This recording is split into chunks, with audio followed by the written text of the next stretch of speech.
Jeffrey, nice to see you. Louis, nice to see you too.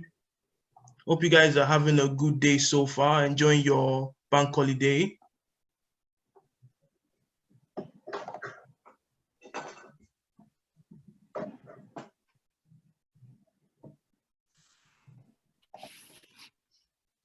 So Action Jackson, I'm going to put you on mute. I'm going to ask you to go on mute whilst we start.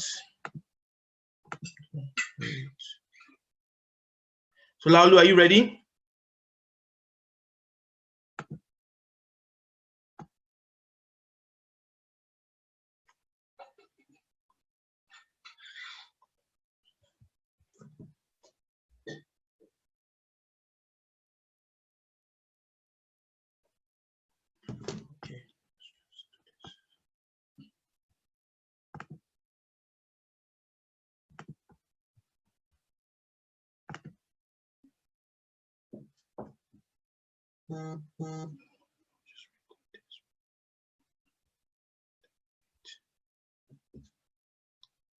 Okay, so let us start. Hi everybody, how you doing? Thank you for joining us today on the first webinar series of Building Future Entrepreneurs. So to kind of give you guys an idea of what we'll be covering. First of all, if you guys can give me a thumbs up if you can hear my voice and if you can see my face. Can you give me a thumbs up if you can hear my voice? Okay, awesome, awesome. That's good. Okay, so just going straight ahead.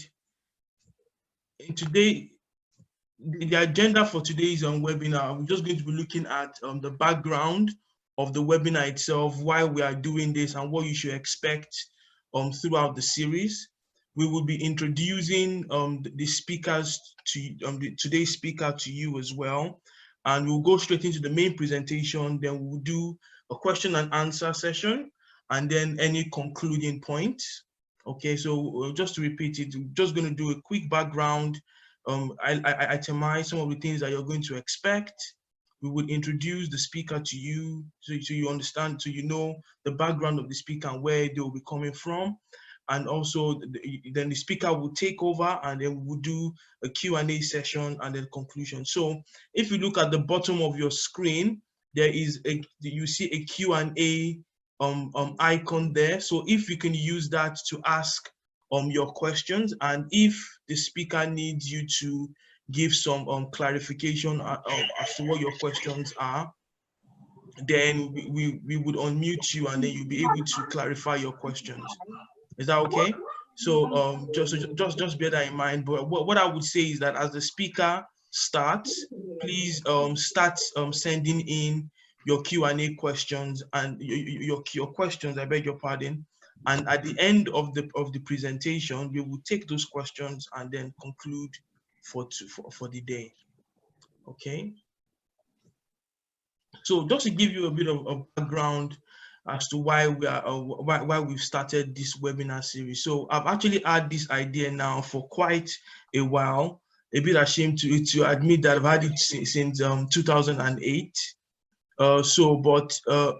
When I was in college as a student, and the reason why I had this idea was because as I was studying, I discovered that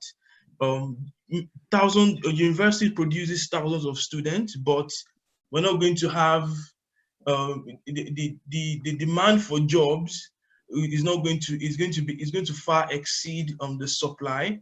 So the idea was that, hey, we need to actually start inspiring the entrepreneurs of tomorrow to start creating the jobs for tomorrow, and that is why we are reaching out to you with this topic. So the focus is to challenge and inspire and educate aspiring and budding entrepreneurs, so people who have already started up their businesses, but their businesses are still in infancy, you know, and at the end of this, we're going to actually be working with you to help you to raise seed capital for your business. So we just don't want you to learn alone. We actually want you to take action as well.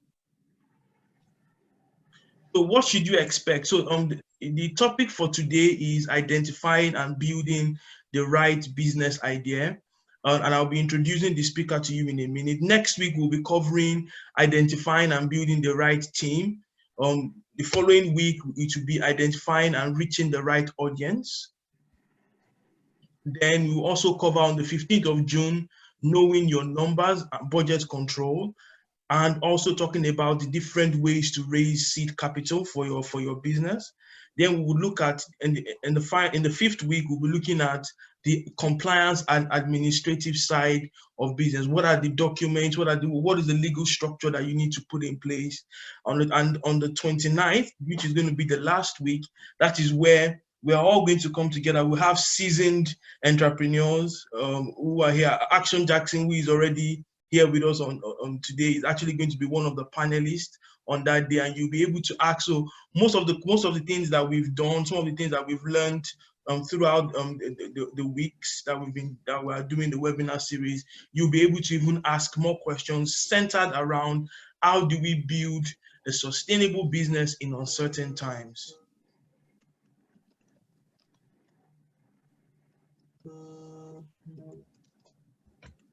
Okay, how do we build a sustainable business in uncertain times? So these are the topics that you should expect throughout the webinar series. Are you guys hearing me okay? Is anybody having any issues hearing me, or is the sound quality poor?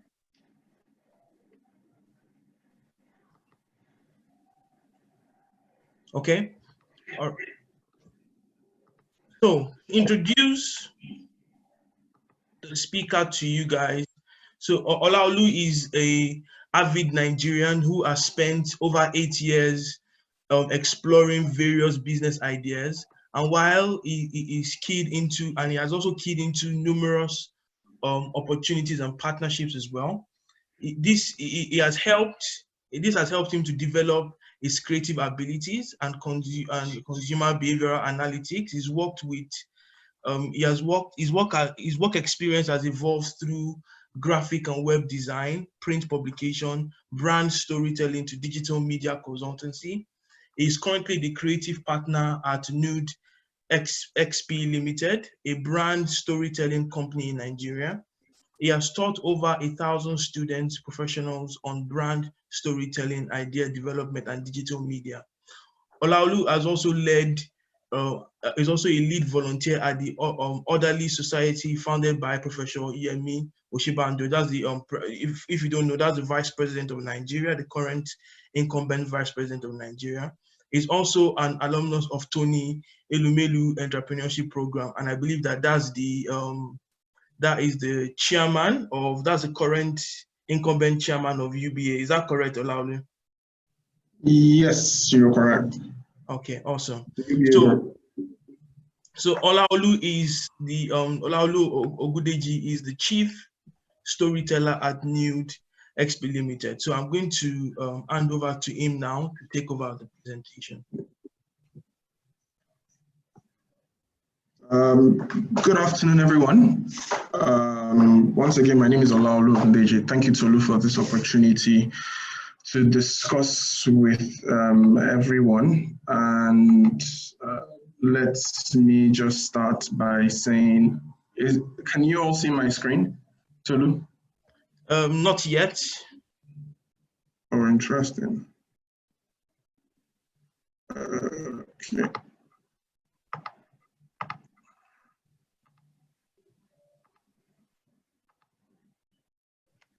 I think it's loading up now. Yeah, we can see it now. Okay, so yeah, today's topic is identifying and building the right idea. A very interesting topic, I might say.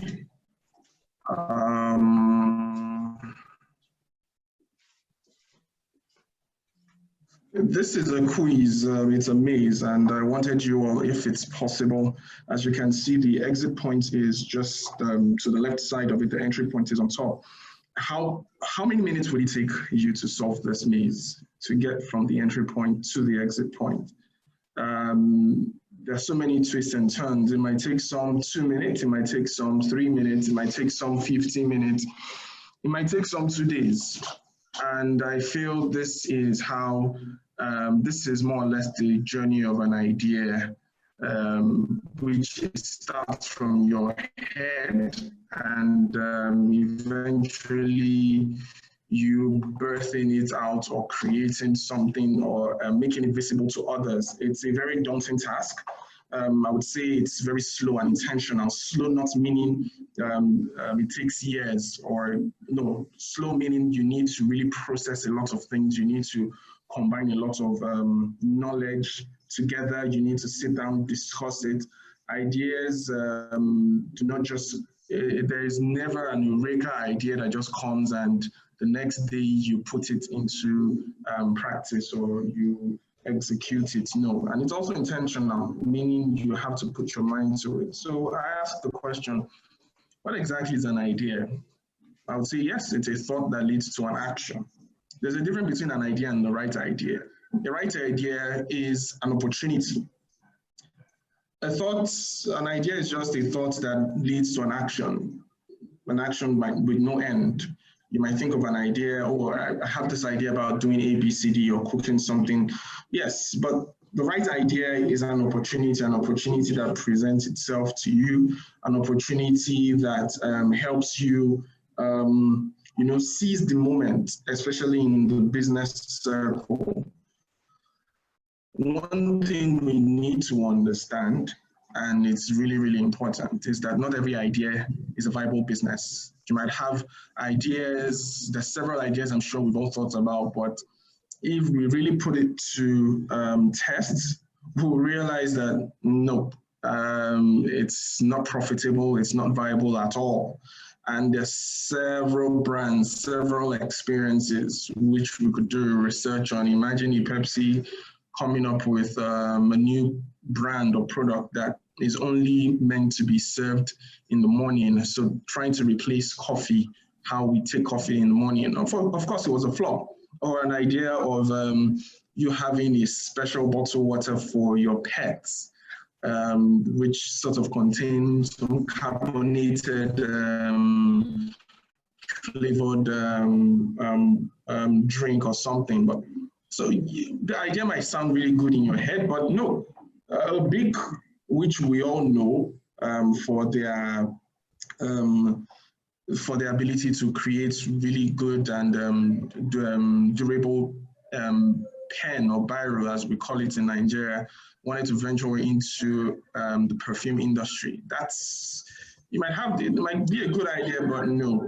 Viability in terms of the brand perception, no, it was a total flop. There's several top brands that we can make reference to, the Google glasses that, you know, we thought, or even the Google Plus, trying to rival Facebook. Unfortunately, it wasn't viable. So it's really, really, really important that as entrepreneurs, we are true to ourselves and we're true to the idea. Without, yeah, it's giving birth to a child is like an idea, birthing an idea. So you might be a bit biased about it, but at the end, you really need to know when to put your foot down and when you know, it's you can tell that, oh, this is not a viable business. I've had conversations with people and I can see how they are reluctant, you know, to let go of that idea because they've conceived it for several decades and they're in their 60s and, you know, they're about to die and they're like, oh no, I need to birth this idea. And unfortunately, is it viable? No. Napster, for example, that with, you know, streaming music live, it seemed to be a very good idea. You know, want each of people, different people downloading music and all whatnot. But unfortunately, it had to die natural death because in that business world, there are certain legal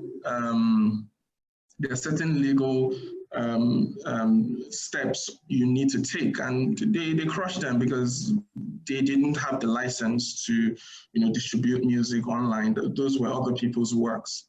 So I ask myself, I ask you guys, why are you all here? Of course, you're here to learn. I'm here to learn as well. Definitely to learn. But what exactly are we trying to learn? What exactly do we want to learn? It's how to win. your businesses, how your ideas can, win, can be successful, can be profitable. And it is really important. What else are we in business for? The main objective of a business is to be profitable. So the question is, yes, how do you win? How do you compete amongst competitors? How do you make sure that you stay afloat? How do you make sure that you cross the finishing line in due time? It is really, really important. I will give 3 key things. First of all, by you being uncommon. Number 2 is by you being swift. And number 3 is by you being imaginative. Uncommon, it's a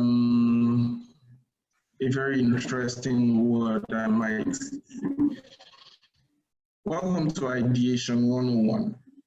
And in Ideation 101, it's a subject where several businesses or several SMEs tend to fail. They tend to start up. They tend to even go past, a 1-year threshold once they go public. And we really need to understand that if we just go back in history, we'll realize that several businesses, you're not just the first to start a business and fail. There's several people who have gone through that, through that hurdle or missed that mark. So it's really, really important for you to understand, what ideation is and take this subject really in. And I'll first start by saying, there is always a worldview, a perception. We're born into this world. So we became like a blank slate. Unfortunately or fortunately, there's a perception about reality. Certain things were told to us, this is how it is done, this is what is done. And that sort of, restricted or hindered our perception, or it sort of demarcated our perception from actual reality, so to say. So if I were to ask a question, can anyone label this call? Is it a male, female, boy, girl, black, Hispanic? It's impossible for us to do that. But one key important factor here is it belongs to a human. And amidst all the labels that have been created over time, because labels, are they really good? No. Because why? The mind is a battlefield with so many things we're trying to race against, different labels. This is good, this is bad. And we get caught up in the whole mess that we label things wrongly. We say, race, this is white, he's black. Those sort of things sort of affect our judgment. No, because he's white, he's black, racism sort of has come into play. We label people based on their intelligence quotient. IQ, he has a high IQ, that means he's intelligent.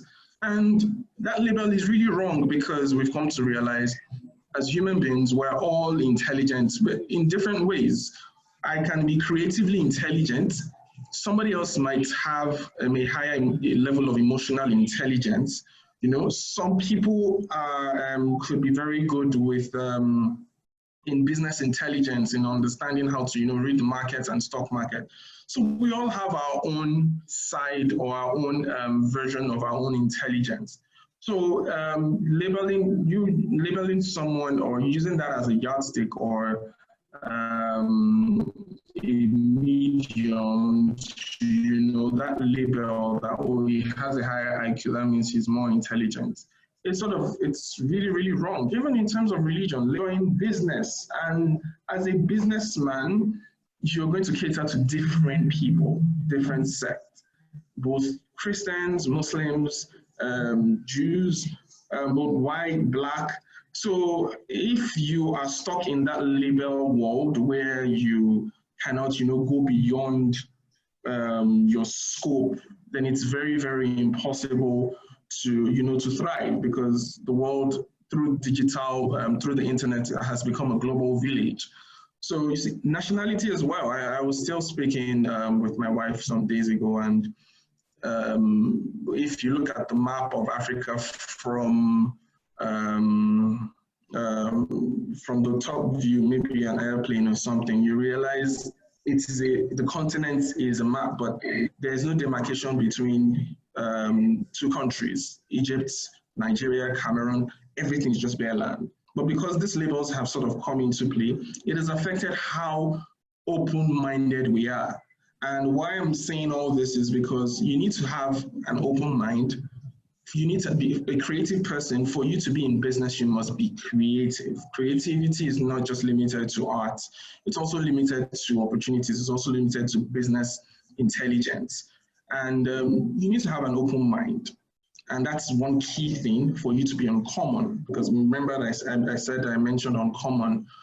You need to be for you to be uncommon, you need to have an open mind and you need to be creative. You know, it's important for you having an open mind or being creative. I always say, I read somewhere that there are two types of where should we toe the line.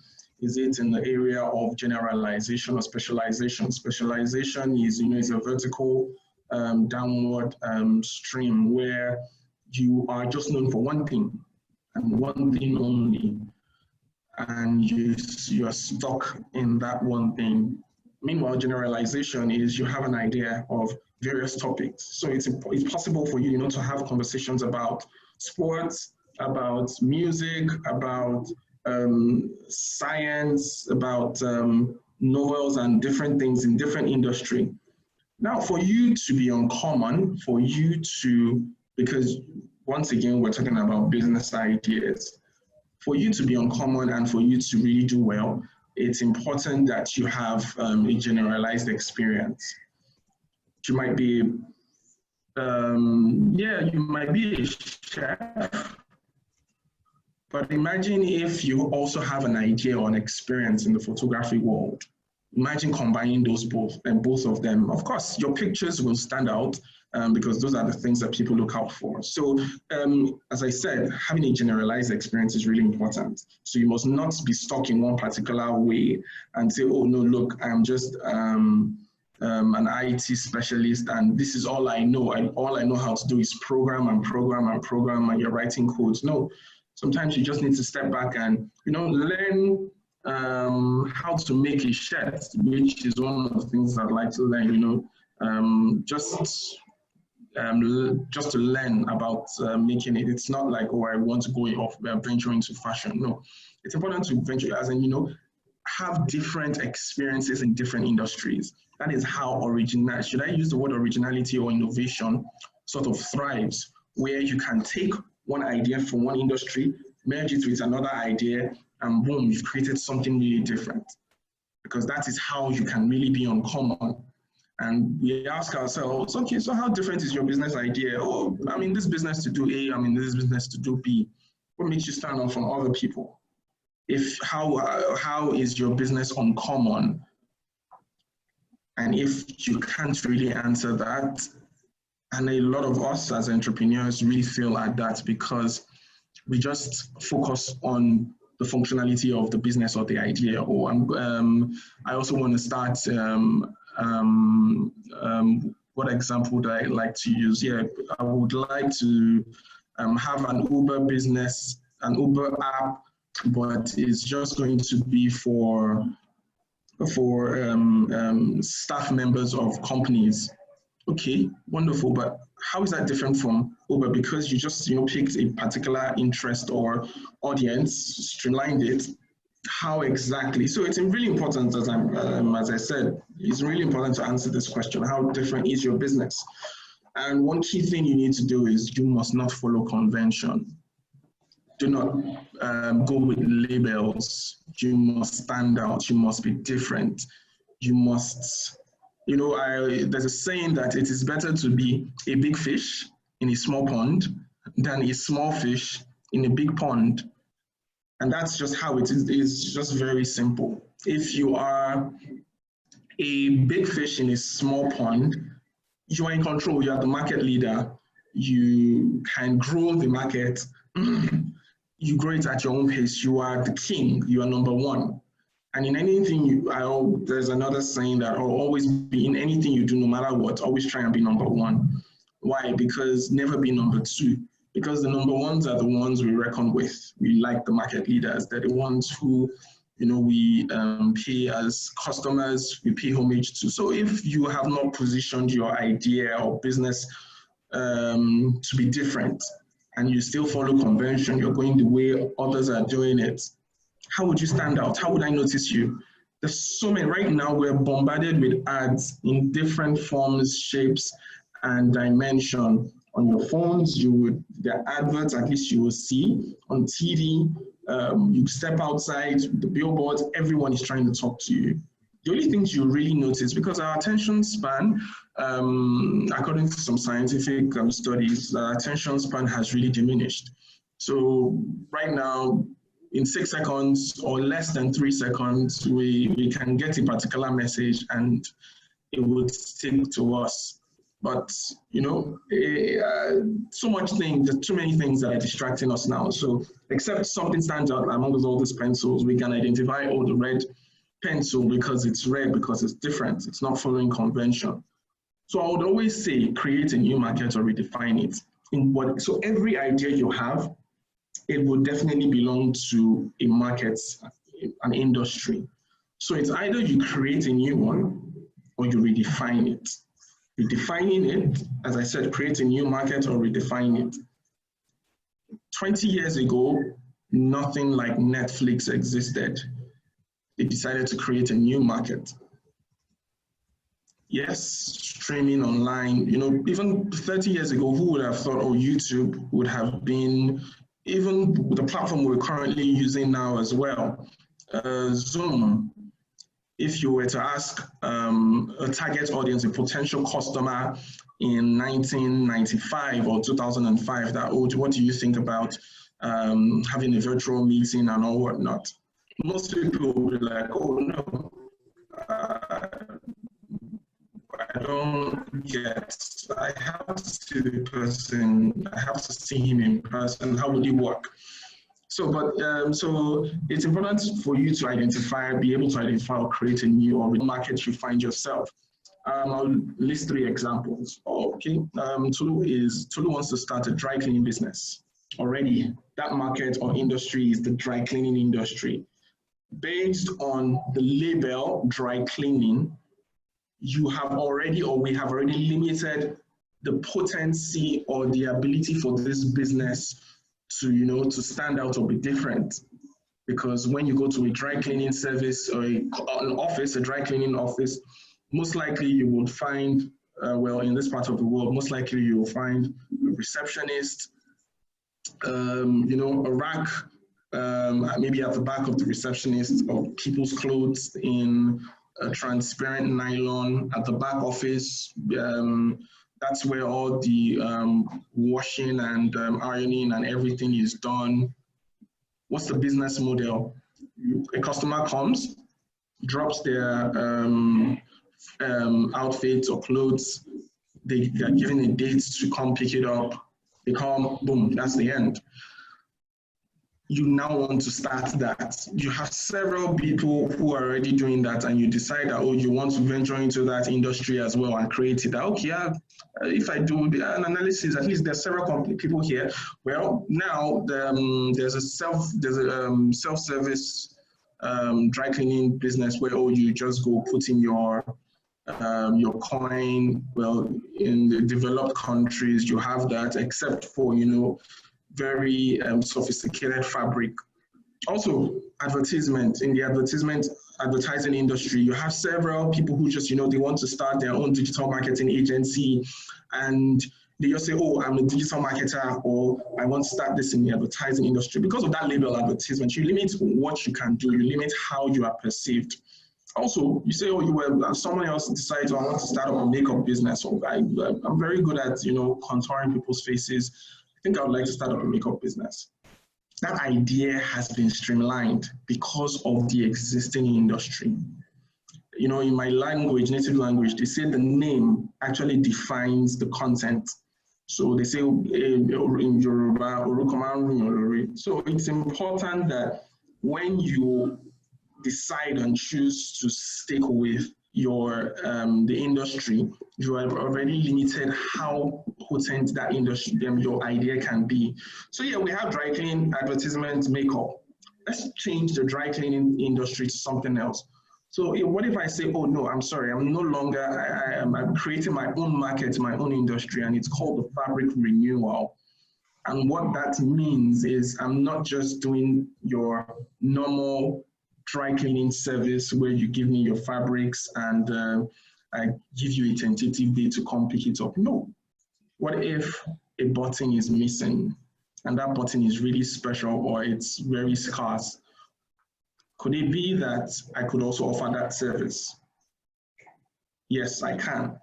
An added revenue. What if when we mean fabric renewal, you know, there's some clothes we really love. I have a sweater I have a sweater my late mom had, and I cherish it so much. If there's a hole there, I would definitely like to fix it because I would like to wear it. So what if in my fabric renewal business, I also have that opportunity for people who maybe their clothes have faded and they want you to dye it or bring back, rejuvenate the color. Yes, it's possible. An added revenue stream. You can think, you're all creative, you can also think about different things you can do by just changing the name of that industry. We are in the fabric renewal business. So there's several things. Oh, there's a stain that is so hard. There's a stain that is so hard to remove. Yes, you can add that service to yours. Would you be able to stand out with somebody else who is all they're just doing is a dry cleaning? You bring their stuff, they dry clean. You're way, way different. Your workforce would also change because you might most likely get someone who is very good at dyeing clothes, someone who is good at mending outfits and all whatnot. And you could decide to even take it up notch, have a virtual a website where people can do all this things. So yeah, so you're changing, you've already changed that industry. Advertisement, you say, oh, I'm in the advertising industry. I tell people I'm in the brand storytelling industry. And what is brand storytelling? It's more or less the creative interpretation of strategy.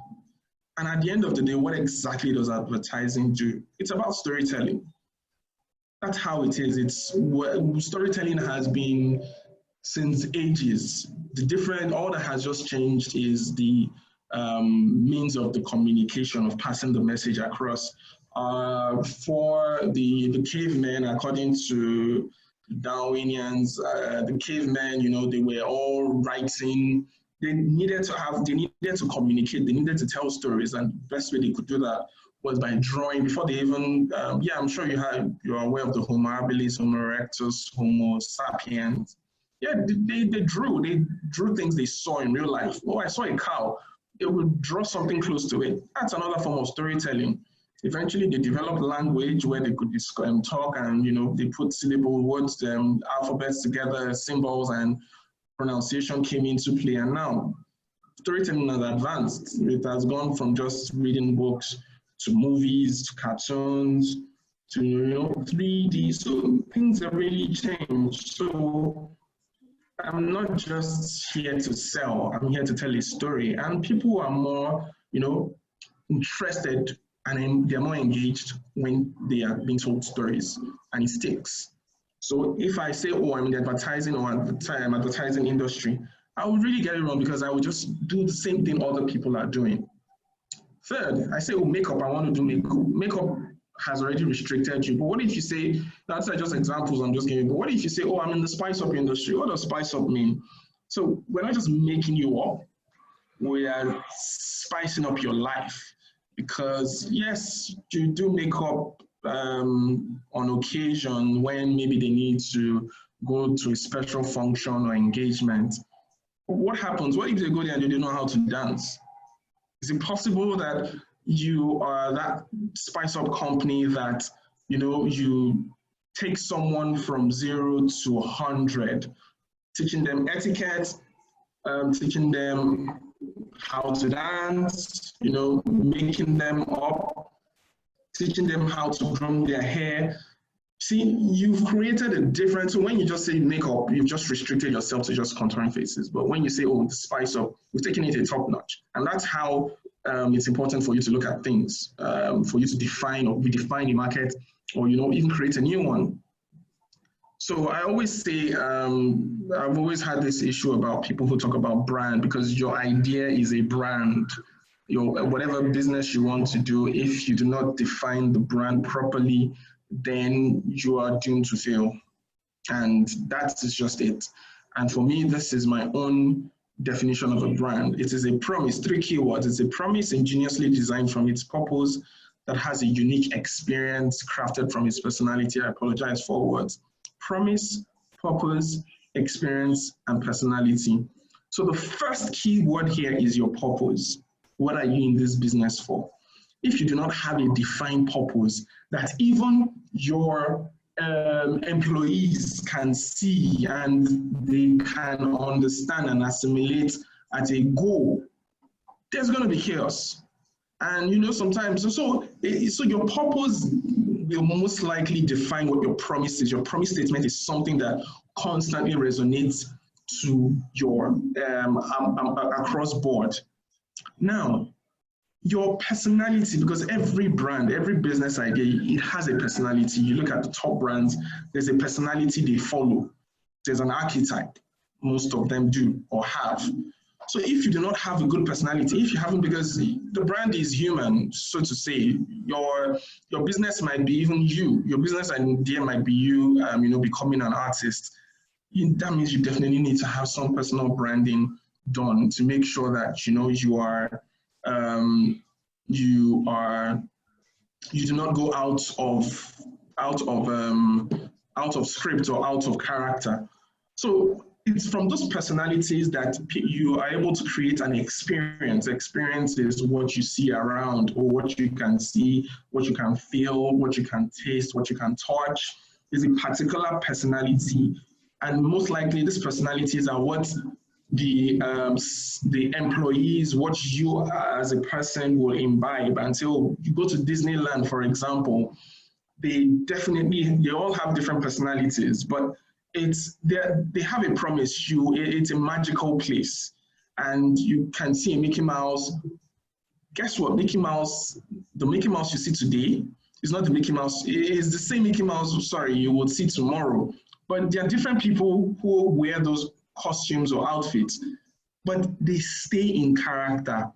And what you can see is the experience that you can sense the experience, or rather you can experience the experience, if I'm to use that word. But that personality is what has made it possible for us to understand or translate the experience into this is a character, or this is a brand character. Batman, for several years as a brand, since the creation of Batman or Superman, certain things have not changed. Certain personalities have not changed. Different actors, but same personality, same experience. Oh, he was a Batman, dad and mom died when he was young.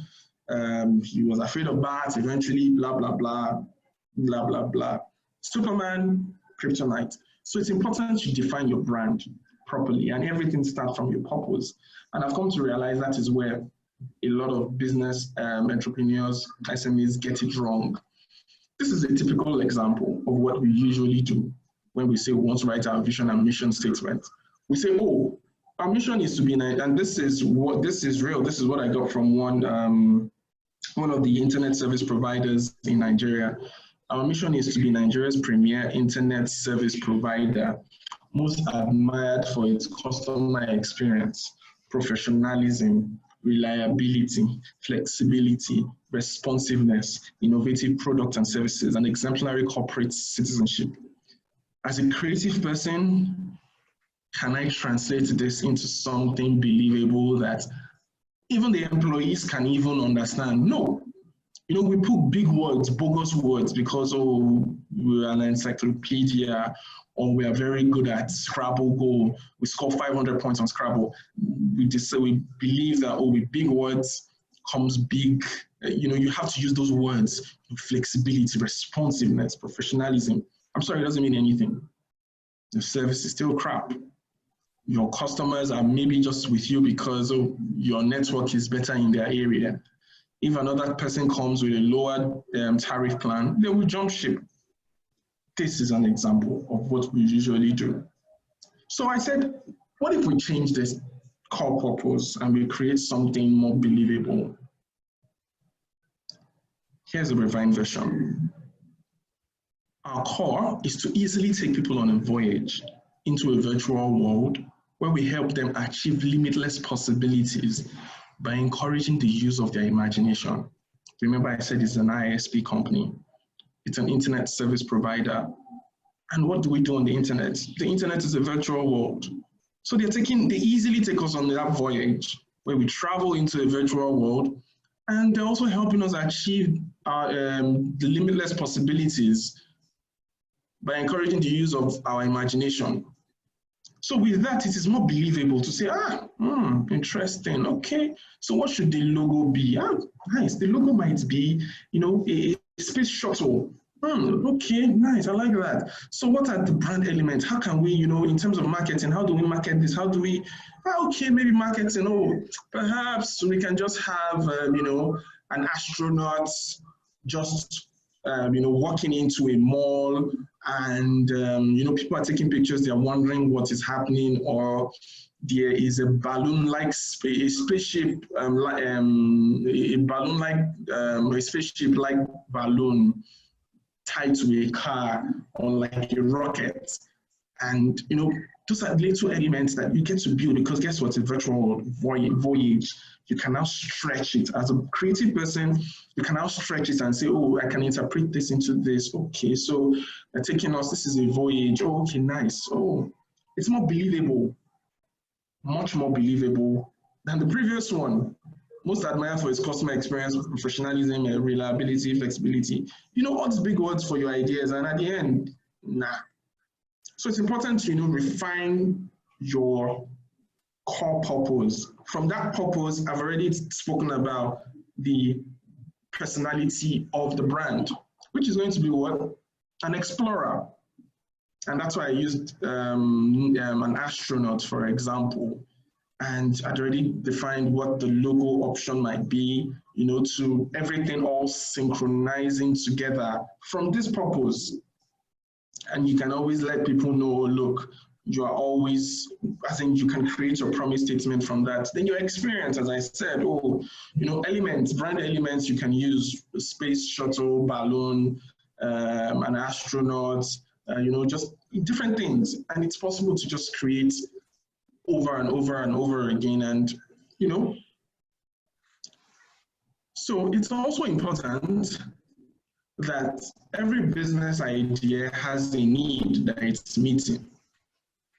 But that's where it usually stops. What your business idea, what needs are you meeting? I strongly believe that we need to stop that. We need to stop there, or rather we need to cut that away and put exceeding. You need to go way and over beyond. What needs are you exceeding? You're meeting that need, but you're going above it.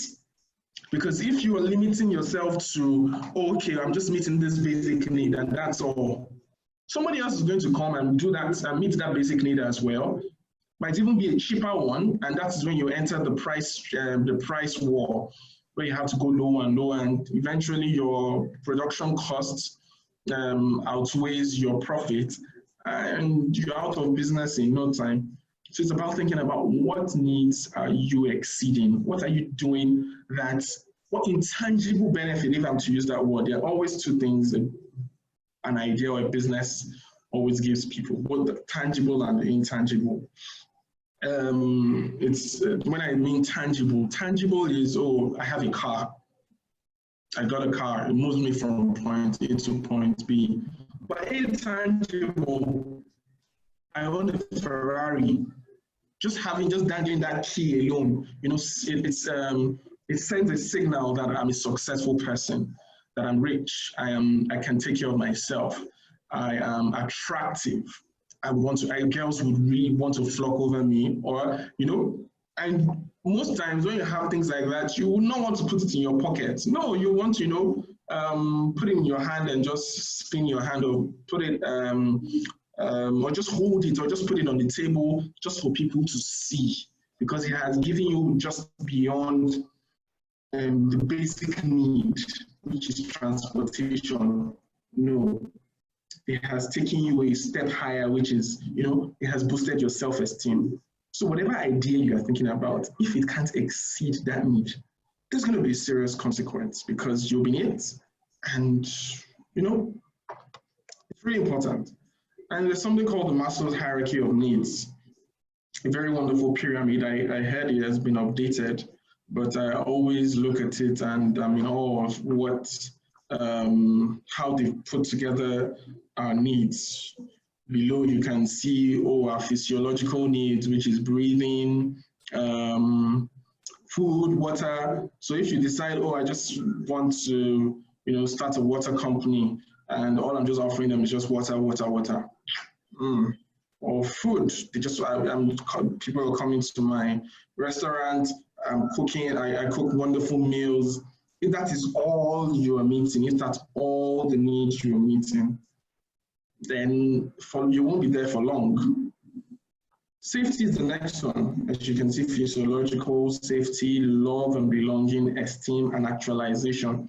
That's self-esteem, confidence, achievement, that's where a lot of people hit, a lot of brands, because when you feel good, imagine a woman wearing maybe a Victoria's Secret lingerie, or she's holding or clutching a Chanel bag. There is a different level of confidence she exudes. And those are the things these brands give the people. It's just a bag. It's in that physiological need. It's just a bag. I just want to put something in it. No, but they've exceeded that expectation. So it's really important that, whatever idea you're thinking about, you need to, really plan it and say, okay, yes, beyond the tangible, which anyone can see, what are the intangibles that we can actually give these people? I would cite an example. Self-actualization is one of the things Apple has really done. Self-actualization, meaning they have so much empowered the creative people, the artists, the app developers, game makers. So it's not just about, we're selling products. We're also saying, look, we're also giving you an opportunity to also make money, to also, reach a level where, an aspirational level where you feel fulfilled. So it's really, really important that you understand all this. The question I'd like to ask, are you guys intimate with your audience? When we in the business world, we want to, define who our target audience are. We say, age, sex, location, boom. Age, sex, location, their demographic, their psychography, how do they think? Unfortunately, we just look at data and that's all we just get. We collect their data and we think, this person lives in this area. Sean lives in Lagos. Sean is most likely would want to hang out with his friends. So Sean might want to drink this bottle. Okay, Sean likes something sweet. So we're going to do a mixture of cocktail, something sweet. But at the end of the day, we often fail at defining who our target audience is. And that's because we're not really intimate with them. It means we really do not study them. And that's why right now there is a consciousness of we being monitored, of our data being sold to the highest bidders. When I mean our data, people who are really doing this, you hear of the Facebooks, the likes of Facebook, Google, they have so much embedded themselves into our lives. They've changed the way marketing is done. So bad. As in, it's not just about you having a billboard erected on the highway, which is not interactive, which speaks to virtually everyone. But imagine your mobile phone, which is the most personal device to you. And you constantly, through a lot of algorithms and data tracking, they give you the ads that you want. I had a conversation, I remembered I was having a conversation with my cousin about, I was at his house and I said, I mentioned, what did I mention? Yeah, I mentioned an aquarium. We're talking about an aquarium, growing up, it was quite it was predominant. It was very visible in people's houses, you know, the eloquent people. Now, not really. And 10 minutes afterwards, I just took my phone and I was on my Instagram, you know, trying to read, get some information, and voila, there was an ad about an aquarium. I had never searched for an aquarium. So these guys are so much intimate with us. It's not just about our data, it's our bio data, our behavioral data, where we're going, you know, Google has all that information. So I'm not saying, oh, go so deep and start stalking people. No. All I'm saying is you must really try to, you know, get, as in have a very deep understanding of who your target audience, who they really are. It's not just, I've always been a believer that one of the wrongest things, as a lot of advertising agencies do, is you have a focus group. And that means you call different people together who are in the age range of the potential target audience of a product. And you now start asking them questions, you know, you're playing scenarios and they're answering those questions. And you feel, oh, and they get that and they give that back to the, you know, to the business owners, their clients, and say, oh, look, this based on this information, this is what ought to be. Unfortunately, a lot of us don't even know what we want. We don't know what, a lot of us are just, you know, we're like a snowball just going down, and unfortunately, it's not one of the best ways. Sometimes it's good to just, you know, observe someone or your target audience in an unconscious state. You know, just go around maybe to a club or to a church or to a gathering and just listen. That is when you are there.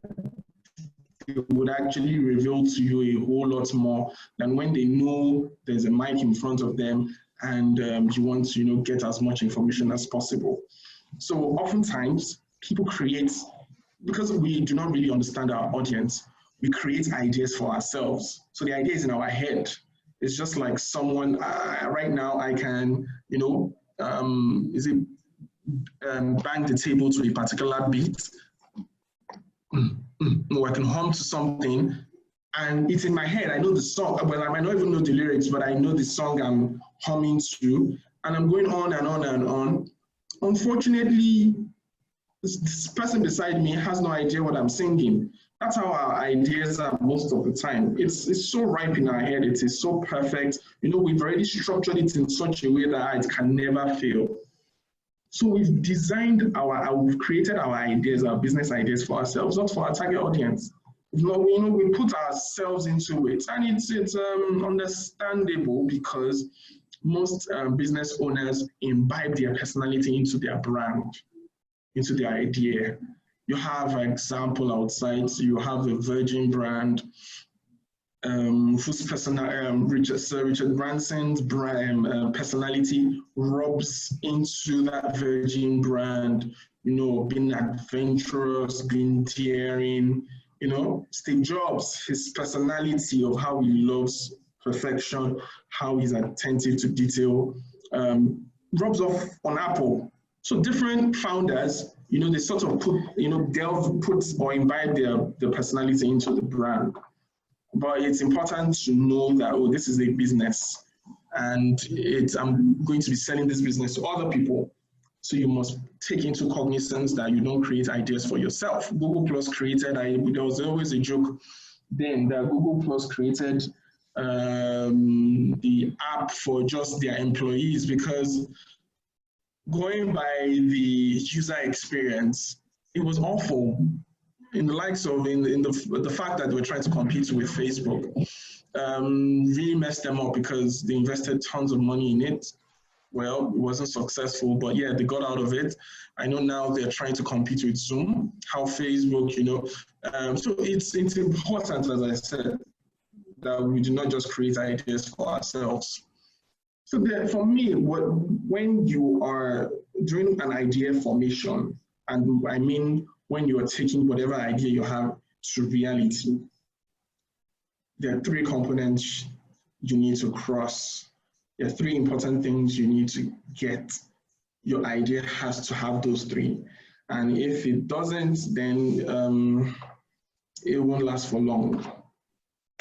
Number 1 is your idea has to be beautiful. We're all human beings. We are all attracted to beautiful things. When I mean, yeah, some people say beauty is in the eye of the beholder, but I haven't really met anyone who has told me that a Ferrari car, a red Ferrari car, is ugly. Beauty is in the form, the shape, the texture, the color, you know, it's in those details. And if your idea isn't beautiful, if your product is not beautiful, if your work, whatever you do, is not beautiful, it's not attractive, because beauty attracts people. So the first thing we notice is, oh wow, this person is fine, this person is beautiful, this product looks really good, it's beautiful. My iPhone is simple or it looks beautiful. That's the first thing that gets them to you. So if your idea isn't sexy, if it's not beautiful, if it's not attractive, then you won't get anyone. From the way you're designed, you know, those little details that you might overlook, how your design is, how your the placement of your logo, the design of your logo, the placement of your ads, how the images look like, the actors you use or the models you use, the product prototype, how attractive and is it if you don't get it right. I think it's something I just wish, this is the first time I'm having a webinar, so it's just strange, I'm just the only one speaking, but we as human beings are attracted to beautiful things. So if your product, if your business, even you as a person, if you're not attractive, meaning if you do not have that courage or charisma, or you do not pick the right clothes, you know, or style your hair the perfect way, or get the perfect shade or an ideal shade for lipstick or something, no, you will just fade into the darkness. So it's really important that your product or your idea in itself is beautiful. So as I said, beautiful, that means attract. So once your product can attract me, what's the next thing?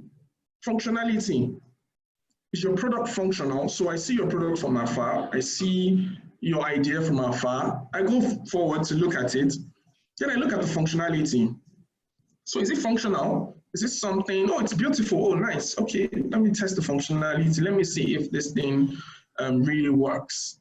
And if it does work, and that is where a ton of work has to be done. You can't just say, oh, your food cannot just look so beautiful. You know, you use the latest camera to capture that food and you edit it, you know, you make the image pop. This food is beautiful, I'm already drooling. And lo and behold, you know, you just take a scoop, a spoon, and unfortunately it's bland. It's not spicy, or it's not tasty. That's a major problem. It's not functional that, oh, it's just beauty. No. So, or you see a Ferrari and, oh, you get into it and it can't even move you for 100 meters. So it's important that with beauty, you know, to convert people, you first need to attract them. I'm sorry, to convert people, you need to attract them. And that conversion really happens in your product or idea functionality. Okay, this thing is versatile, this thing can do A, it can do B, it can do C, it can open the door for me. This laptop, I can get all my work done on it, and I can even sign on to my laptop remotely and all whatnot. So functionality is really key, and you must really get it right. And the third one is empowerment. So you attract people, the potential customers, you convert them through your function. Okay, it's a good product, I like it, it's wonderful. The third one is your empowerment. If your product cannot empower people, so it's not just about you making revenue all the time. There's a reason why YouTube still exists, because yes, they still empower the creators. I always tell people there's a difference between Facebook and YouTube. Facebook, yes, is trying to be that mega superstar And they're also investing, because right now, most of the internet users consume a lot of video. Video is the most preferred content type. But there's a difference. YouTube empowers the creators, the content creators, by splitting revenue with the content creators, revenue gotten from the advertisers. But on Facebook, you're the content creator. They have an algorithm that limits the number of followers you have. So you are also going to boost or promote your own content to your own followers who have already liked your post. And you are the content creator, you are the advertiser, you're even the viewer, because you're also going to view it. So it's brands like, look at Apple, for example, as well. They have an ecosystem, or even Android, Google, which is the Android, they have an ecosystem. They have a system where I'm a developer, they're empowering me. I can develop a game. I have this wonderful idea, transform it into an app. I monetize it. I'm also empowered. So I'm making money while they're also making money. So if your business cannot, and this is the last stage, if your business cannot empower people, at the end, there will just, there's always going to be, you'll be stuck in the middle, which is the functional part. And you thrive until a competitor comes who goes beyond, over and beyond, and who empowers them and says, oh, look, you're using my product, thank you very much. If you bring 2 more people for the next 1 month, I would give you a product for free. He has empowered me. Of course, my loyalty would most likely tilt towards them. So it's important to have those 3 in check. And your ideas need an ecosystem to thrive. It is really important. An ecosystem is, don't just think of your idea as one thing. Oh, your idea is like an apple. An apple comes from a tree, obviously. And that's the end result, or orange. Those fruits come from a tree. They're just one thing, you see them in your house and you just look at it and say, okay, this is an orange. But to have produced that orange, it came from a tree plant that has deep roots in the soil, where nutrients over time, it has their leaves, their branches. There's so much complexity behind that at the end, all you just get to see in the supermarket is a mango or an orange. But there is a structure in place to make sure that what you see is actually something really, is something that tangible and intangible that you can hold and you can say, oh, yes. So you need to have an ecosystem. Everything has to be connected. It's a lot of, it's not just for you to, ideas are not done alone. So you can't just think about a car, what it takes for you to create a car. There's so many parts. There are companies, you'll be surprised that I'm sure some of you are aware that Toyota they don't manufacture glass, the car mirrors and and a lot of equipment in the cars at all. There's someone who does doorknob. There's a company who specializes in just making horns, the car horn. There is someone who is specialized in, the fabric. Well, that might be done by the company. But there's someone who's just specialized in making bringing certain things together, the tires. So your idea needs to have an ecosystem to thrive. It's really important. And there are 2 key things you need to do. First of all, create a business model. And second of all, create a brand experience. The business model, very simple. I said it's very simple, but this is an example of an Apple business model. It's important for you to do this. And it has to be a balance between brand and business. Your brand is a business. Your business is to create a brand, a lasting brand. And your business model canvas sort of helps you understand. So many people that I remember having a conversation with someone, a friend who wanted to start up a business. And I said, okay, what's your business plan? He didn't have it. And I'm like, I'm sorry, I won't even take you serious if you don't have a business plan. A business model is a simplified version of that. So you can see it at a glance that, okay, this is what I want to do. But it's really important to even go deeper and further in having a business plan. And that plan would, because you would immerse yourself, first of all, you do a lot of research, which you would document, which you can share with trusted advisors. And it sort of helps you have an idea of what you want to do. I look at the revenue streams, for example. They have the product, in this example, Apple, they have the product sales, they have the media and licensing, they have the subscription revenue. So you can see in a nutshell how Apple really works. So, and your own business can also, whatever idea you have can also fit into this. For the brand experience, it's important to know that, as I said, when I mentioned the brand, the experience is gotten from the personality. The experiences are the things people will touch, taste, see, feel, and all whatnot. This is just a summary of some of the experiences. You need to have an online experience. So the social media, the logo and the colors that you choose for your social media banner, is it in sync with your brand? Are your logos, are you going to alter your logos because your logo might be so much, might be horizontal, and that might not fit into maybe the profile picture of your page. So you might you might just need to have a logo, just maybe the icon there. Different things, your mobile adverts, how have you tailored it, the images you intend to use. For your on-ground experience, those are the things, maybe you have a store, what are people going to see there, the pop-up stores, or whatnot, your POS, the tours, your target events and shows, all those things, your guerrilla experience, maybe the street teams, people who are going to go on the road, personal experience as well. What are the things you would share? You're going to have a blog, your mass media experience, print, TV, online, all those little things. How do you make sure that it is still tied towards your brand personality? That anyone who sees it can tell that, oh, that's a Virgin brand. I don't even need to see their logo. I can tell that's a Virgin brand, or that's a Coca-Cola advert.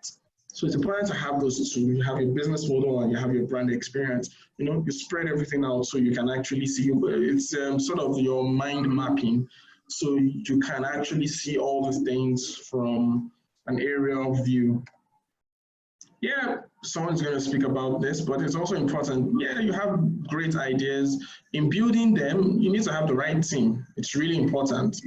And as I said, most times, it's good to have some team members who have a general idea of different things. There are people who were even hired. There's stories of people who were hired from a different industry to come. I know there's a brand, I can't remember, but there was a brand who chose their creative director. The brand, I think, is it Coca-Cola? Or it's a drink product or a drink brand, and they got their creative director from the fashion industry. And it sort of helps. So it's important for you to know the right team who you're choosing, not just because they all need to have an open mind. So, when you're having conversations and debates, they do not dilute your brand.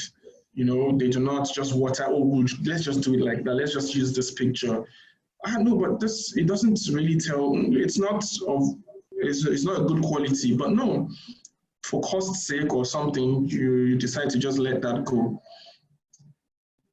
So it's important, I said three things from the beginning. How do you win? By being uncommon. So I stated all that. By you being swift, thanks to the robotic age that has come into play right now. We're in that robotic age where a lot of things have been altered, a lot. if time travel exists and we could bring a child or a man from the early 50s or 60s to our world now, I'm sure they will be surprised. And imagine if someone was locked up for 30 years and was incarcerated and released, and they get to see the fast-paced life. I'm sure they would all be surprised and they'll be taken aback. So we're in that robotic age where it has affected how we pray.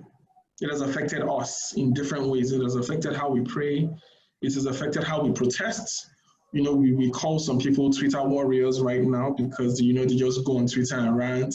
But in person, they can't lift a finger. You know, it's so funny. Cyberbullying has just taken a new dimension. It has also affected how we fight wars. You know, way back then, you had different departments in the military. I'm sure we first had the cavalry, who were the ones engaged in, you know, physical battles, hand-on-hand combat and all whatnot. You had the artillery. Eventually, when an innovation came into being, or an invention came into being, which was water transportation, boats, they had to create the naval department. Several decades later, early 90s, sorry, did I say early 90s? Sorry, 1900s, early 1900s. It became more commercial, that you could fly planes. So we had the Air Force Department. So you can see how things have really changed. Now we have, because it has, as I said, it has changed how we fight wars. We even have the digital department, or should I call it digital department, or the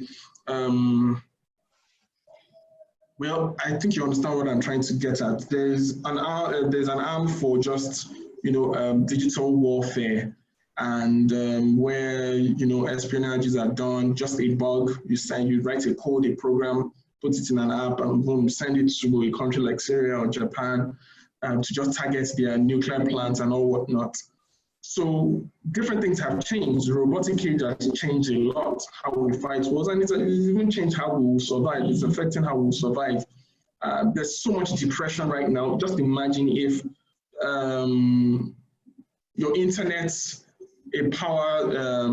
maybe a power surge knocks your network grid, and you don't have internet for a week. A lot of us will ask ourselves, well, there's some of us who still remember how life used to be when before the advent of the internet, you know, where you had to travel all the way maybe for 2 hours to go visit someone, and lo and behold, they're not at home, or you have to send a letter. But now, with how things are now swift in such a way that you can communicate. Well, we're all communicating, but you can see my screen, but you're not 100 miles within my range. So things have really, really changed, you know, so it has affected how we'll survive. Depression, people get depressed over social media posts, or I do not get enough likes, or people are bullying me online and all whatnot. Jobs are being lost. A lot of people are losing their jobs, you know, in the manufacturing industries. There are more robots now doing certain things because they're more efficient and less errors. So it's important for your idea to embrace technology. If you right now, even with this COVID, if your idea, as in several people have lost their jobs. So as we speak, if your idea does not and has not integrated technology into it, if it is just human capital, there will be a major problem. So it's important we've even entered the digital age, the digital era. So it's important that your idea embraces technology. Why? Because technology is swift, it's accurate, and it is scalable. Swift meaning I'm talking to you right now and you're listening to, there might be a lag of maybe 2 seconds, but yes, you're still getting that message. Compared to me traveling all the way to the UK or the States to visit you to talk. So it's swift. it's accurate. It pinpoints the place and all whatnot. You can tell by the geolocation, even if it is not 100%, but at least it is 99.9% accurate. And it's also scalable. You know, you can move things. Your website can be a website. It can eventually become an e-commerce. It can become a social commerce. It can become a mobile app. It is scalable. You can have a server that just caters to maybe that is configured for 100 gigabytes. The server can, you know, move to become maybe 2 terabytes, and you can. So it's scalable and all whatnot. So it's important. It's really, really important. And you know, that's why we spoke about being swift. It's important your business has whatever idea you have or you're trying to conceive, inculcates technology or embraces technology. So first of all, we spoke about swift, being uncommon in swift, and the third is imaginative. Imagination is really good, and for us and for business owners, we won't really say the word imagination, but I would say innovation. Innovation, and for you to be imaginative, you definitely need to be innovative.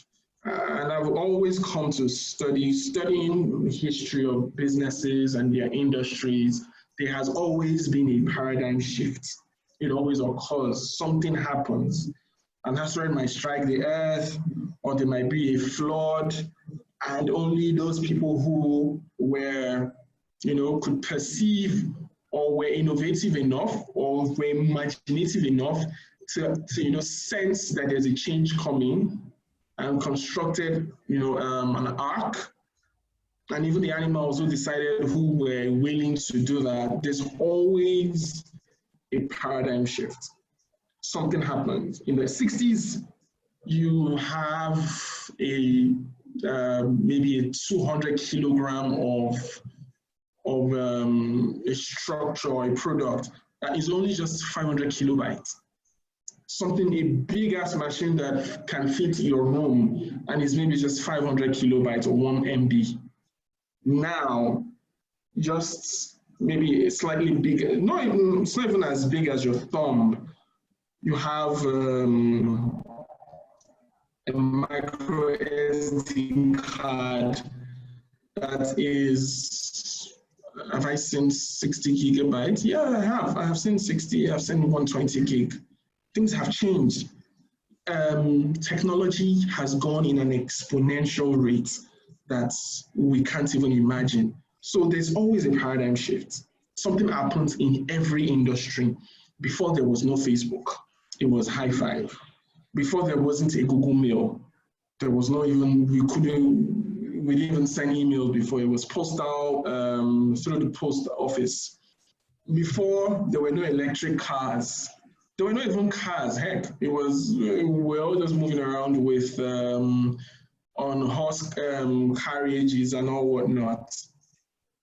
Before, we didn't have air condition. We had just fans. Before even the fans, we just relied on the winds to just come into our homes and cool us off. Something always happens. A paradigm shift always occurs. Now, there are 3 types of businesses. Those who resist change, those ones, for example, Kodak. Kodak in the 70s, permit me if I'm by, no, in the 70s/80s, a staff member actually developed the digital camera. Kodak made tons of money. They were a mega company way back then in the 70s and 60s because they sold things like, you know, the camera, which was analog, and the film. And they also sold the chemicals that you use to, you know, get the film, wash it, and you know, turn it from negative to become what it is. And they made tons of money. But there was something brewing. Someone in a staff member actually developed the first ever digital camera, but they just still felt, oh, you know, people are still going to want a physical copy. So they didn't take cognizance of it. They didn't change. They stuck in their old ways. And what happened? digital camera came into being, we don't hardly do even, except we go for weddings, especially in Nigeria, where people get to take pictures and they come to meet us with the actual copies. We have our mobile phones. Even cameras have changed. We have mobile phones that double that.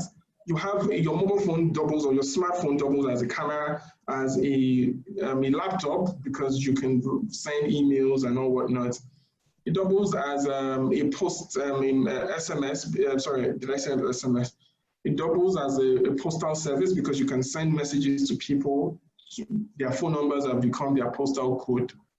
You can even use it to scan documents. You can use it to record. So you don't need, when you go for interviews, you don't need to have that recorder. You can as well just take this to record. So it has sort of cannibalized a lot of other businesses who have resisted to change.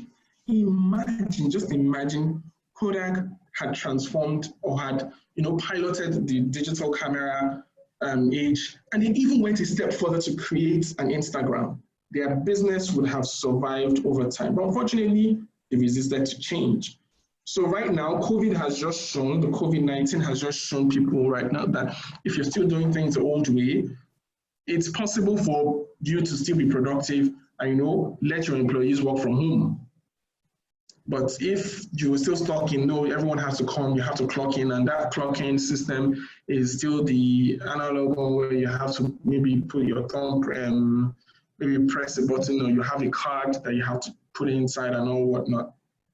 It'll be difficult for your business to survive. The second type of businesses, those who change because they were unsuccessful. Those ones who came late, the late bloomers. Okay, this is happening. So I think just like how you have Google, Zoom, their shares soared and billions. They're worth billions now. And Google decided, okay, I think we should have a Google Duo meeting. Let's also tap into that. So you have the likes of Fela Nicola Bokuti, who is one of my favorite artists ever. He's not even just an artist, he's a revolutionary.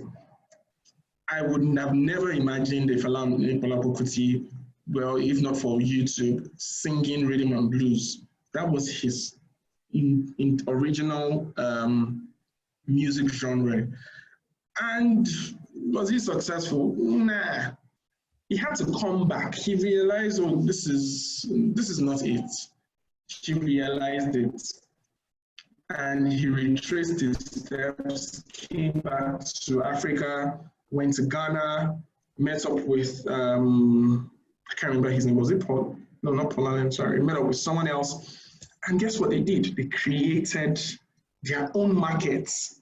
They created a niche, which was Afrobeats, which still survives till date. They created a different industry, different genre of music, and he became successful. He spoke, his songs were stories. They were stories. Some are fictitious, some are realistic.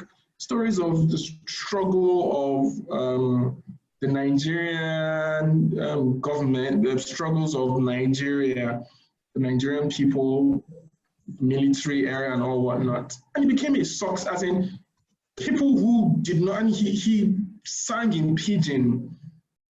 And he's a living, sorry, I said living legend, I apologize. He's a legend. He made his mark. If he were still alive, who says, well, his son actually got nominated, not once, not twice. There's so many people who have now adopted the Afrobeat as their own genre of music, or try to create their own type. But Femi Kuti got the Grammy nomination not once, not twice. I want to guess it's at least 3 times. And you have several artists who are there, who are singing hip hop and whose lifespan do not exceed 5 years or 3 years. 10 if they're even lucky. 20 if they're very, very good. Very good. So it's important that if you want to be in this category, well, you might be a late bloomer. So the third type of people are those who change despite their previous success. we all know the story of Steve Jobs, how, yeah, he founded Apple, was kicked out, and, you know, he came back again at the end and he created a revolutionary product or brand, and it changed it till date, even after his death. It's still, you know, soaring high. But what we don't really understand, or some of the things I feel a lot of us are not privileged to understand, is the fact that Steve Jobs left Apple. He was, you know, growing Apple, but because of the people, that's why your team members, you know, they didn't see that vision, and he might have been a bit, you know, childish at some point, or a bit strong-headed, or should I say he was not aware of boardroom politics. He wasn't so aware of it. Yeah, eventually what happened to him? He got kicked out. But if you look back at things he did, he founded Next Computers, which at least did fairly well. He founded Apple. Sorry, I said Apple, I apologize. He founded Next Computers. He founded Pixar. Pixar did extreme till date. He had other businesses, so he was not just, oh, this is the only business idea I have, and this is how it's going to be done. And if I don't do it like this, oh no, I'm going to crash or something. Yeah, it pained him. He let it go, but he was successful in other things. So it's important that, and you know, it's important that even as you're the market leader, as you are successful, it's important to always use your rearview mirror to look back, and also use your eyes to look front and know that, oh, what are the opportunities? What are the changes in human behavior, in technology? How can I adapt to it? How can I stay ahead? So it is really, really important that despite your success, oh yeah, you're doing this well, you made this X amount of profit, how else can you, you know, that what else question, what else can you do? How else can I, you know, make an impact? Those things need to be, you know, you need to inculcate that habit.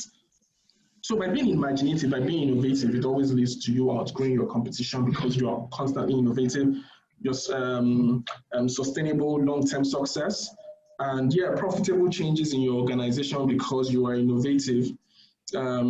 Yeah, and it always leads to increased revenue because everyone loves an innovative company or brand, even people, even your staff members. So to just wrap it up, it's important that, yeah, your business idea, whatever it is, however you structured it to be in whatever industry, if you do not satisfy, you need to go through these steps. You need to satisfy your customers. You need to delight them, make them, you know, excited about your brand, about your idea. You need to engage. Your brand has to be engaging. Your idea has to be really engaging. And at the end, you need to empower them. It's really important that you go through this route because it's one thing to start a business. It's another thing to sustain that business. And at the end of it, whatever your business is, either you're selling animal feed or you sell fish, or you're a farmer, you plant crops. Or you're even selling cars. At the end of it, your customer is still one person. It's still one entity, and that's humans. Your customer is still a human being. A cow or a dog will not pay you money. It's not possible. It's still a human that will buy your product to give to his dog. So at the end of it, if you do not really put your idea to test, or you do not sync your idea with your customers in play, and you do not take them through this journey, it would really, really be detrimental to your business. So it's important that, yes, when others are zigging, you zag. When people are going left, but I'm not saying, oh, just do it for the fun of it, that, oh, I just want to be the odd one out. No, always find a reason to do things differently and, stand out. Thank you very much. Wow, thank you so much, Olaolu. That was really, really powerful and very, very insightful. So just to kind of wrap up, I think the key thing is for you to make sure that you're defining the right story for your idea. When it comes to identifying the right idea, you are also thinking about what need can you not just meet, but also exceed as well. And I think the points that Olaolu has shared here have been very, very powerful. Unfortunately, I've not really seen anybody ask any questions just yet. I think maybe that's because a lot of people are really, really reflecting on the information that has been shared. But I just wanted to take a few more moments to just ask out there, does anybody have any questions? Please, you can either raise your hand, or so you can use the raise your hand feature, or you can put it in the Q&A and I would read it out. Any questions?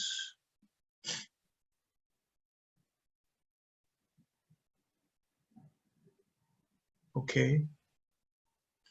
Okay, so Olaolu, I guess the only question I would have to ask you here is, especially in regards to this uncertain time, a lot of people might be thinking that, oh, how do I start a business in the midst of a pandemic? What type of ideas or what kind of needs can I identify and exceed? And is it going to be plausible for me to start a business now? What would be your response to an entrepreneur that has that thought? Okay, so for me, I believe that there are always two sides to a story: opportunity and hardship. And this pandemic has, brought a lot of hardship, but interestingly, it also brought a lot of opportunities, and it has really shown that amidst the different types of business and different types of needs, there are some basic needs that exceed everything else. And some of them might be in the agricultural sector. Food, for example, is a necessity. So is it right to start a business now? Yes.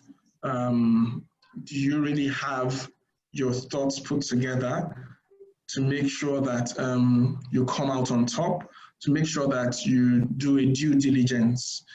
You might not be able to do that now because you need to go out and, some offices are not open. Yeah, there's a lot you can get online, but sometimes you actually need to study people, know certain patterns and all whatnot.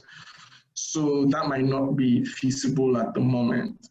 But it depends on the business actually. So, but for businesses that,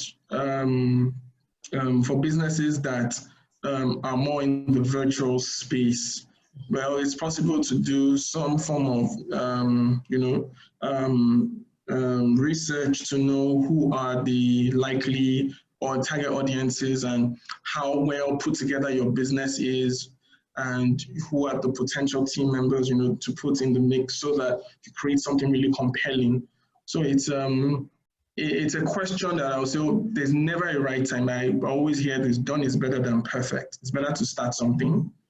Do not be afraid to fail. Yeah, you might not pick up, but do not be afraid to fail.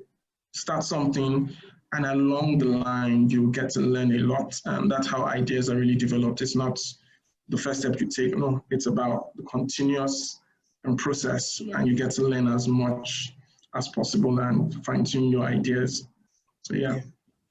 That makes a lot of sense. I mean, I think the key thing here is that you start, and then if you're going to fail, then fail quickly and learn quickly from that failure, and then move on from there as well. So for example, I always had it in mind that I was going to start this Building Future Entrepreneur series this year. When COVID came, I was like, my God, this is not going to take place. But actually, upon reflection, I then discovered that it even brings a better opportunity for us to have this this content, because people can then watch it from the convenience of their own homes.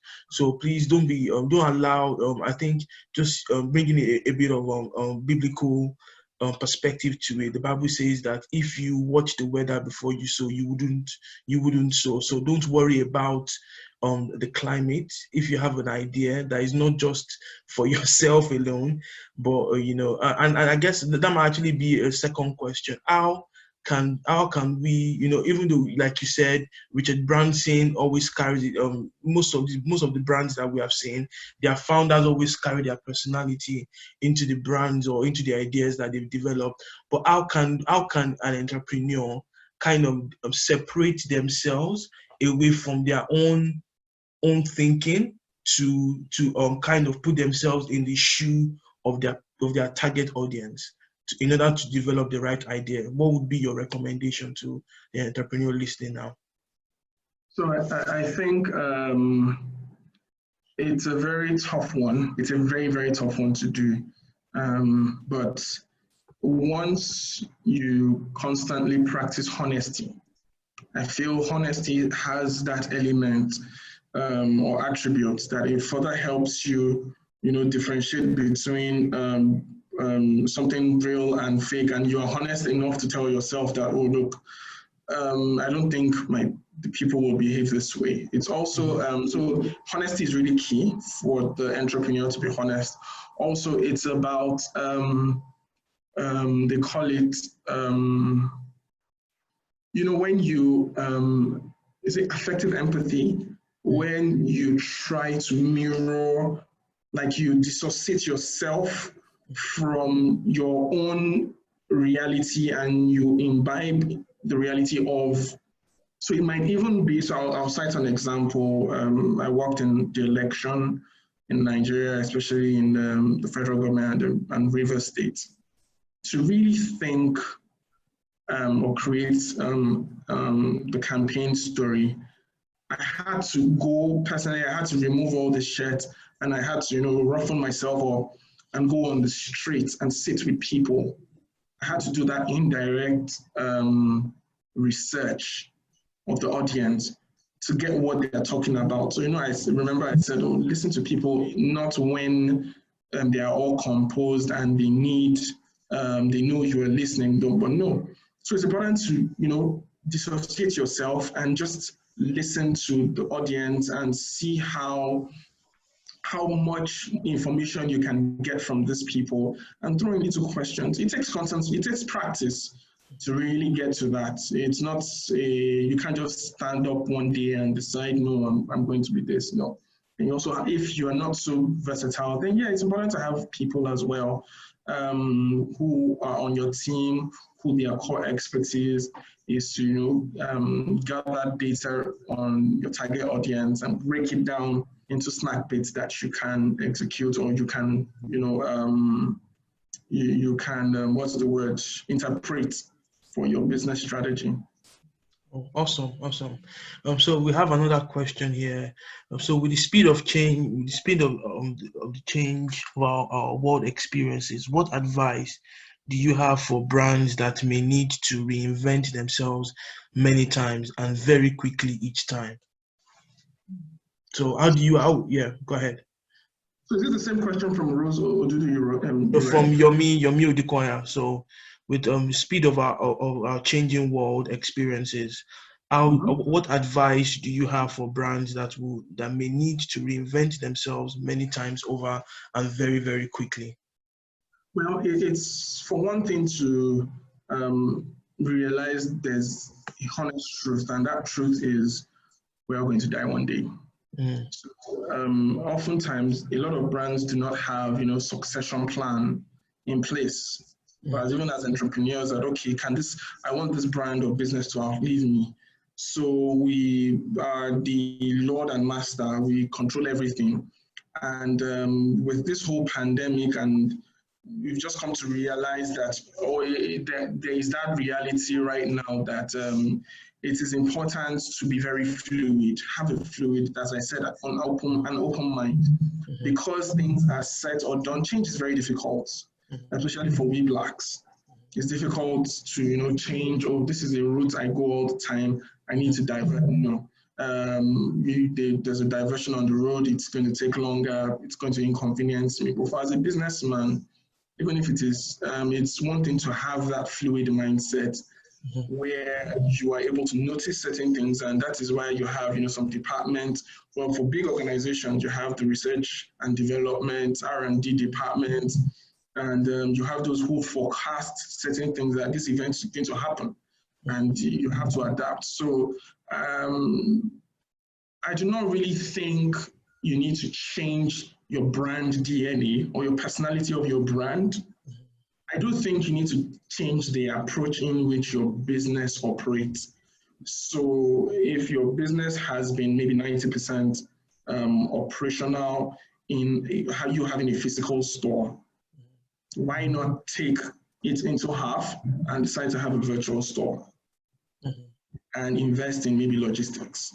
And also that amount of money, also realize that, okay, I need to have a marketing budget, an annual marketing budget, because you also need to talk to people online. They need to know about your stuff, and look for, what do you call it? Look for ways you can partner. There's collaborate with other businesses who might not be in your area. So yeah, two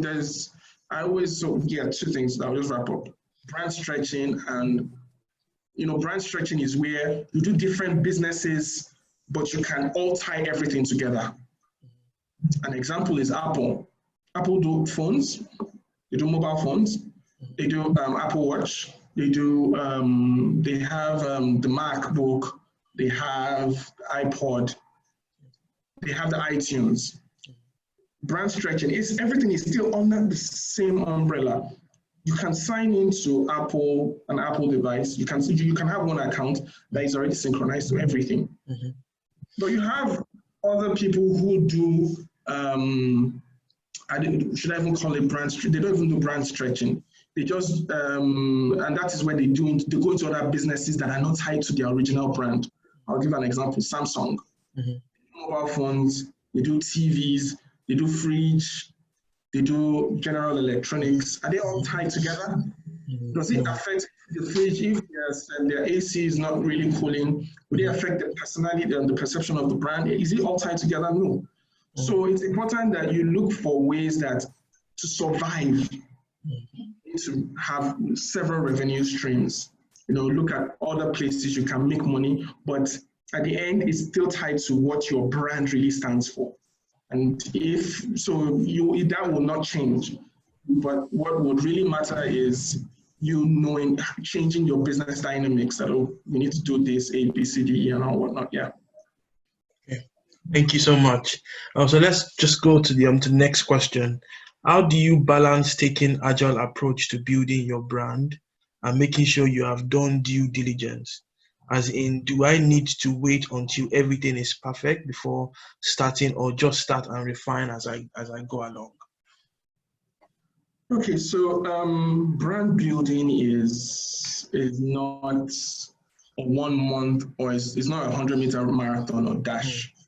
Sorry, it's not a 100-meter dash, it's a marathon. And that marathon takes time.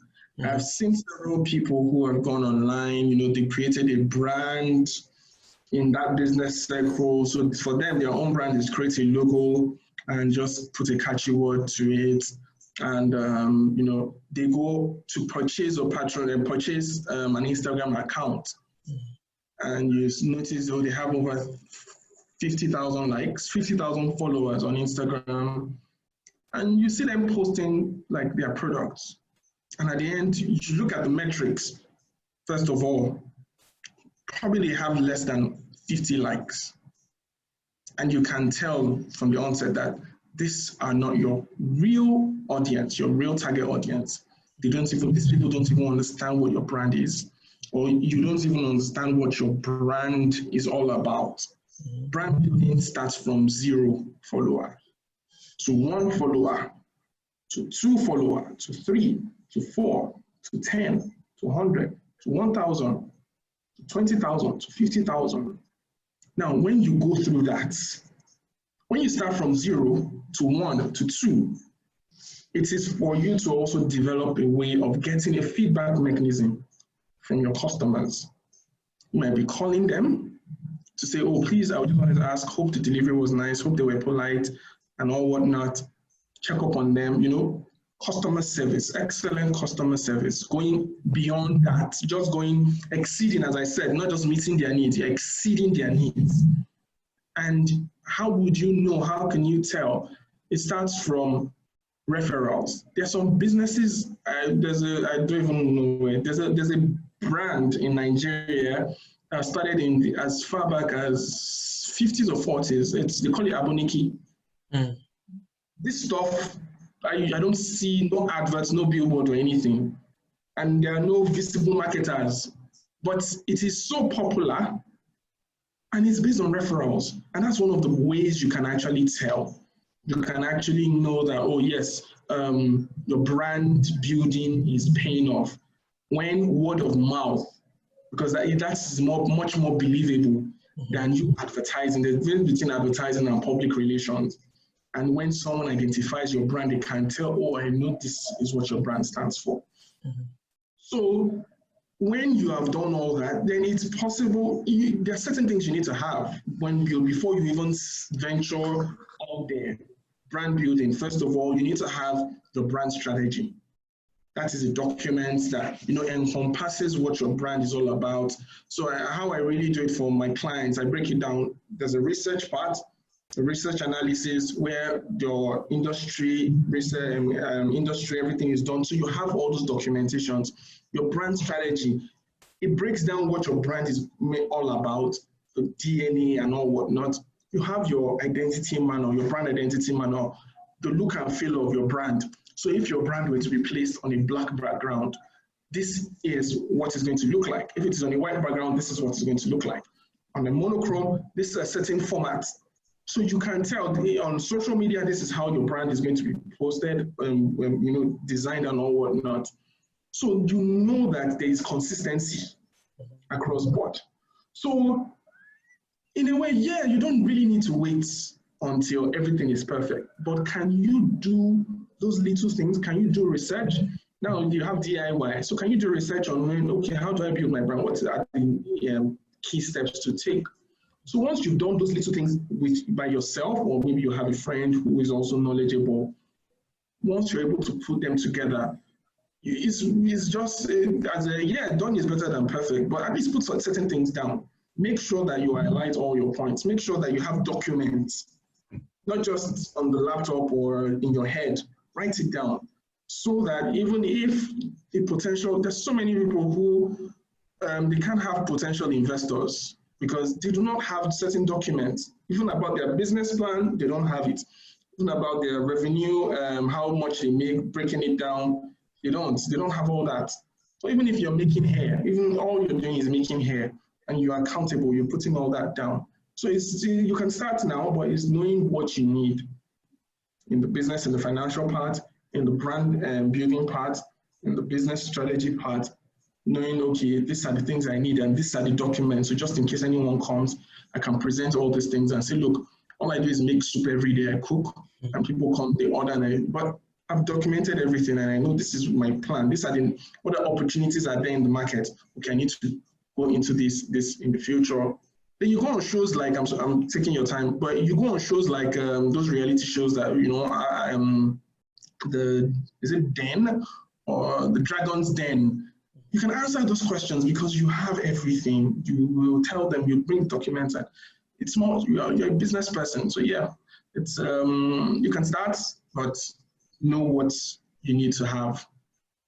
Okay, so the final question here is, so I believe that every entrepreneur is going to be somewhat of a CEO, because I think that will be the drive. And my understanding of a CEO is somebody that actually solves tomorrow's problems today.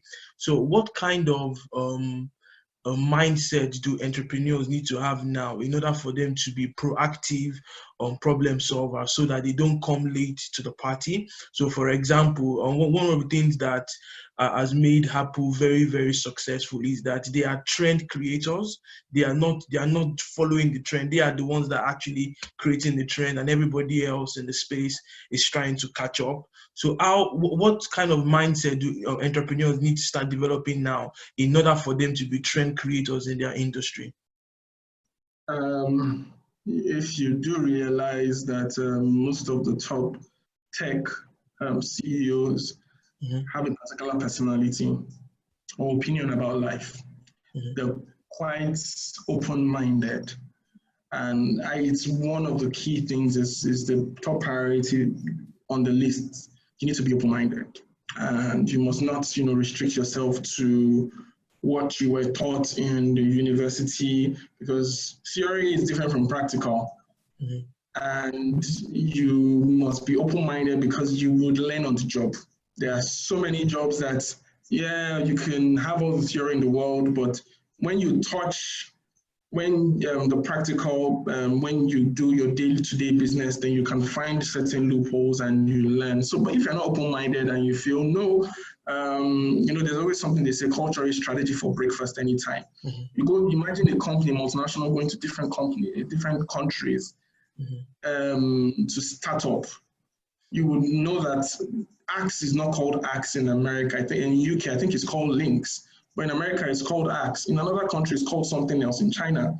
So if you're not open-minded, how can you, how can you succeed on a global scale? So you being open-minded is really, really priority. And number two, I think it's about empathy. If you really do have a high level of empathy, a lot of entrepreneurs need to be emotionally intelligent. Not just entrepreneurs, leaders as well. When you're emotionally intelligent, your staff, you can empathize with your staff members, because at the end of the day, your brand of business is not the structure, it's the people. So, and it's about making sure that you're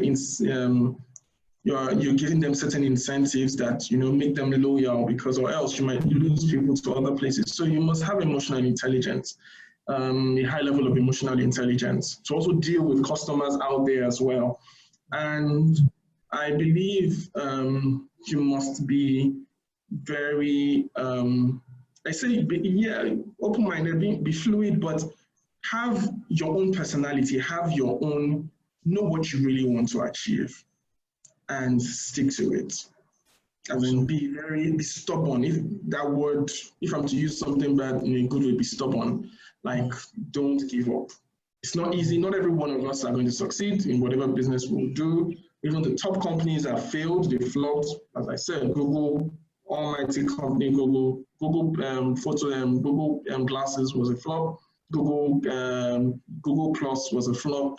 So it's to also be consistent and accept failure. Failure is not a life sentence. Just when you're open-minded, of course, you'll be able to embrace failures, look at it from another perspective, and you can move on in life. But yeah, the others will tell you, oh yeah, you have to wake up at 5 a.m., read. But for me, it's just very simple. Be open-minded, have a high level of emotional intelligence, be stubborn, and learn to embrace failures. Awesome. Yeah. That's really powerful. Thank you so much, Laulu. So just to kind of, absolutely, yeah. So just like Rose said, failure is an event and does not define the person. That's absolutely true. So we shouldn't define ourselves by our experiences alone, but about learning from them and then taking action immediately. So Laulu, just what do you want the audience listening to you today to take on, to take away from your lecture today and start acting on immediately?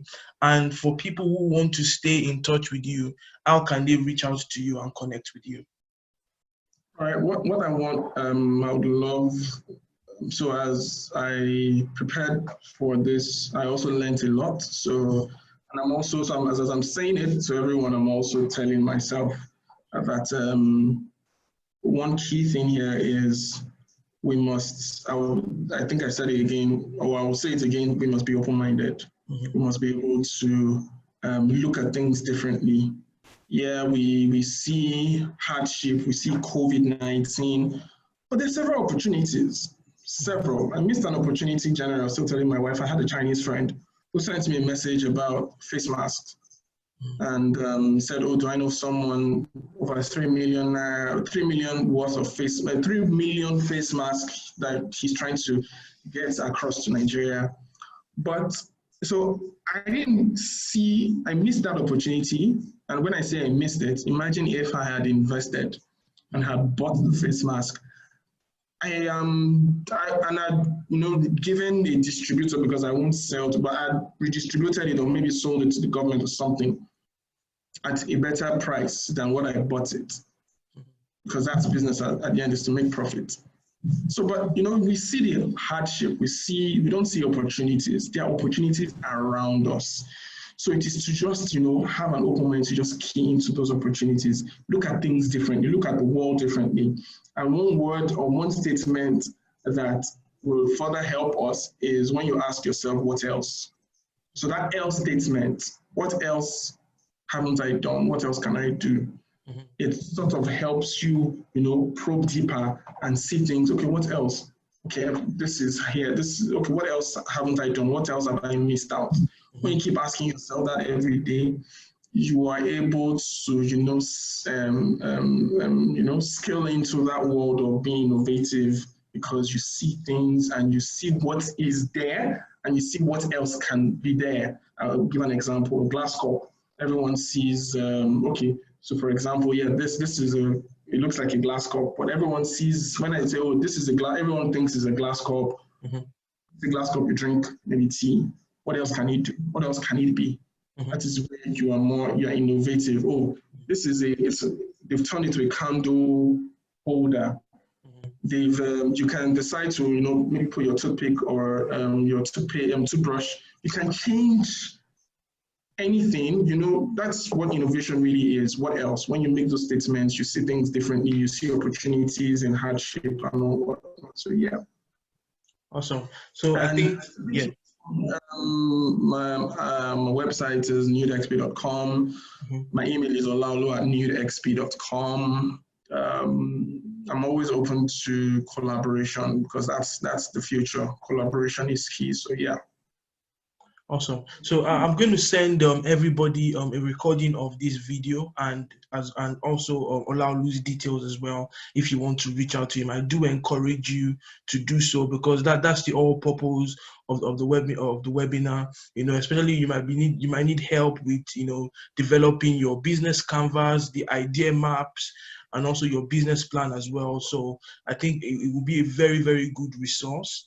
And I believe that what we have learned so far has actually set the bar for consequent webinar sessions. So, and that would lead nicely to the next topic next week, same time at 6 p.m., which is identifying and building the right team. So I'm sure from what you have learned today, you can start thinking about, hey, what would I be looking for in potential partners or teammates or even employees as well. And that will be taken by a very noble mentor of mine, Mr. Yomi Udukoya, who is also with us today, and he will be leading the session next week. So I'd like to give us some time back just to reflect on what we have learned today. And the most important thing is for us to take action, and take action now.